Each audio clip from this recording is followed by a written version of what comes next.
சப்ஜெக்டிஃபிகேஷன் அப்படின்னு என்ன அர்த்தம்னா, ஒரு பிரச்சனையை பூதாகரமாய் பார்ப்பது.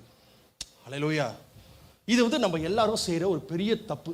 ஒரு சின்ன விஷயமா தான் இருக்கும், சின்ன விஷயமா தான் இருக்கும். இதை பேசி பேசி பெருசுபடுத்தி பெருசுபடுத்தி பெருசுபடுத்தி பெருசாக்கி, பிரதர், ஒரு தலைவலியை கேன்சருக்கு கொண்டு வருது டாக்டர் இல்லைங்க, நம்ம சிந்தனை. சத்தமாக இல்லையா சொல்லுங்களேன்.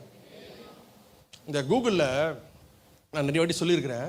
இந்த கூகுளில் போயிட்டு நீங்கள் ஒன்றுமே இல்லை, டாக்டர்ஸ்லாம் ஏன் கூகுளில் படிக்காதீங்கன்னு சொல்லி மாங்குன்னு சொல்கிறாங்கன்னா, இந்த கூகுளில் போயிட்டு I am having pain in the head அப்படின்னு சொல்லி நீங்கள் டைப் பண்ணுங்கள்.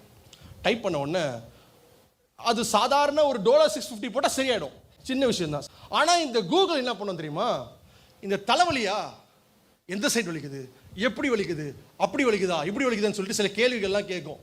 நீங்கள் முட்டாள்தனமாக பதில் சொல்லிட்டீங்கன்னு வச்சுக்கோங்களேன், it will all lead to ஒரே ஒரு டிசீஸ் தான், கேன்சர். ஒரு சின்ன பிரச்சனை தான், அந்த பிரச்சனையை ஊதி ஊதி பெருசாக்கி பெருசாக்கி, அதான் சப்ஜெக்டிஃபிகேஷன் அப்படின்னு நான் சொன்னேன்.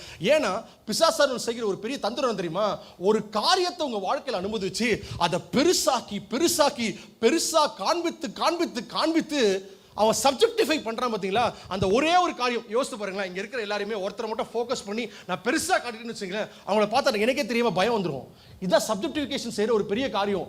ஏன் பயத்திலிருந்து நம்ம மேற்கொள்ள முடியல, ஏன் பயம் நம்ம ஆளுகை செய்யுது அப்படின்னா, பிகாஸ் ஆஃப் ஒரு சின்ன பிரச்சனையை பூதாகரமாய் காட்டுறதுனால நம்ம பயத்துக்குள்ளே சிக்கிக்கொள்கிறோம்.